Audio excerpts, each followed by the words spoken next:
రామలింగ స్వామికి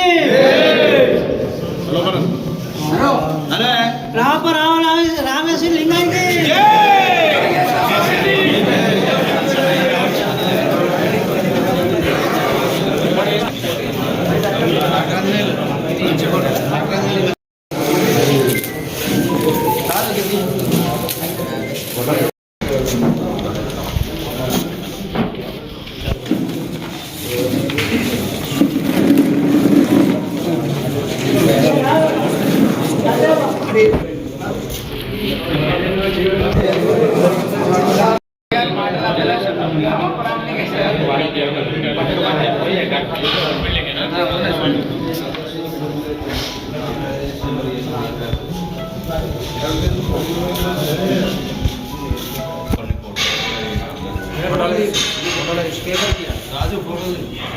కొద్దిగా ఇంటికి వెళ్ళి బ్యాగ్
ధన్యవాదాలు. మా నాయ బ్రాహ్మణ సంఘం తరఫున సిరిసిల్ల పట్టణ టౌన్ వారు మాకు జాతర అప్పుడు కూడా కొంచెం మాకు సహాయ సహకారాలు అందించాలి.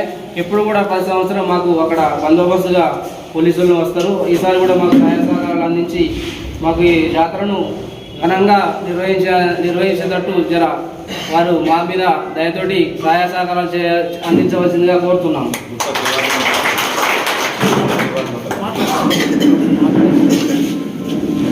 ఇంటి రామలింగేశ్వర స్వామి పోస్టావిష్కరణ ఇచ్చేసినటువంటి సిఐ గారికి మన నాయ బ్రాహ్మణ సంఘం తరఫున ధన్యవాదాలు తెలుపుతున్నాము. ఎందుకంటే మనది గుట్టలాలు ఉంటుంది కాబట్టి మనకు ఎందుకంటే భక్తులు కూడా బాగానే మంది వస్తారు కాబట్టి మనం ప్రతి సంవత్సరం పోలీసు బందోబస్తు ఏర్పాటు చేసుకుంటాం. కాబట్టి దయచేసి మన సార్ గారు మనకు మంచి బందోబస్తు ఇచ్చి మా యొక్క జాతరని విజయవంతం చేస్తారని మేము ఆశిస్తున్నాం.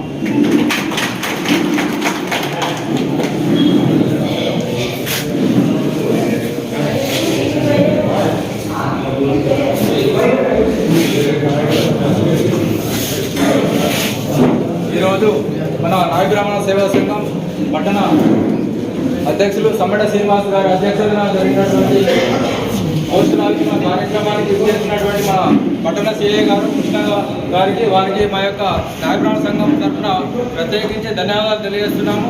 ఎందుకంటే ఇది మారుమూల ప్రాంతంలో ఉన్నది కాబట్టి ప్రతిసారి కూడా మన పట్టణ టౌన్ నుంచి మనకు బందోబస్తు ఏర్పాటు చేశారు. ప్రతి సంవత్సరం మాదిరిగానే ఈ సంవత్సరం కూడా మరి సారు మాకు మన్నించి మాకు బందోబస్తు ఏర్పాటు చేయాలని చెప్పి వారికి విన్నవించుకుంటాం.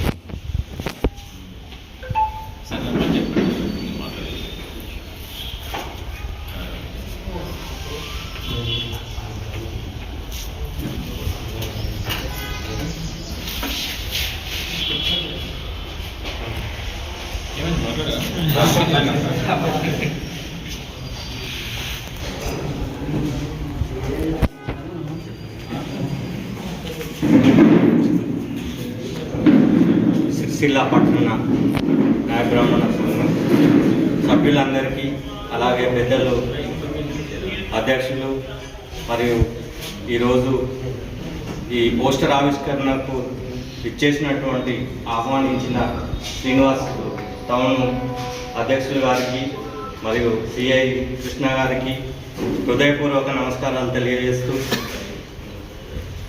మన అదృష్టంగా ఫీల్ అవుతున్నాం ఇంత మంచి కార్యక్రమానికి విచ్చేసినటువంటి సిఐ గారికి హృదయపూర్వక శుభాకాంక్షలు తెలియజేస్తూ, ఇట్టి రామప్ప రామలింగేశ్వర స్వామి ఆశీస్సులతో మనం అందరం సుభిక్షంగా ఉంటూ, ఇలాంటి నాయకులు, ఇలాంటి అధికారులు మన సంఘానికి విచ్చేస్తూ మనకు చేదోడు వాదోడుగా మనకు అన్ని వేళలా అన్ని సందర్భాల్లో వారి ప్రొటెక్షన్ మనకు కోరుకుంటూ, రేపు జరగబోయే జాతరలో వారి ప్రొటెక్షన్ ఇస్తూ మనకు ఈ జాతరను ఘనంగా విజయవంతం చేసుకునే అదృష్టాన్ని ఇచ్చినటువంటి ఆ రామప్ప రామలింగేశ్వర స్వామికి మరొకసారి హృదయపూర్వక నమస్కారాలు తెలియజేస్తూ అందరికీ పిలిచినటువంటి మీ సభ్యులందరికీ కూడా, ప్లస్ వచ్చినటువంటి మెంబర్స్ అందరికీ కూడా ఈ రామప్ప టెంపుల్ సంబంధించి జరగబోయే 48వ వార్షిక జాతర మహోత్సవ శుభాకాంక్షలు తెలియజేస్తున్నాం. అందరికీ కూడా మీరు కోరుకున్నట్టుగానే ఏదైతే మీరు బందోబస్తు ఎక్స్పెక్ట్ చేస్తున్నారో ఎటువంటి అవాంఛనీయ ఘటనలు జరగకుండా దానికి సంబంధించినటువంటి బందోబస్తు కూడా ఇస్తారని మీకు తెలియజేస్తున్నాను. ఎంతమంది వస్తారు? ఎన్ని రోజు జరుగుతుంది? ఒకటే రోజు సార్.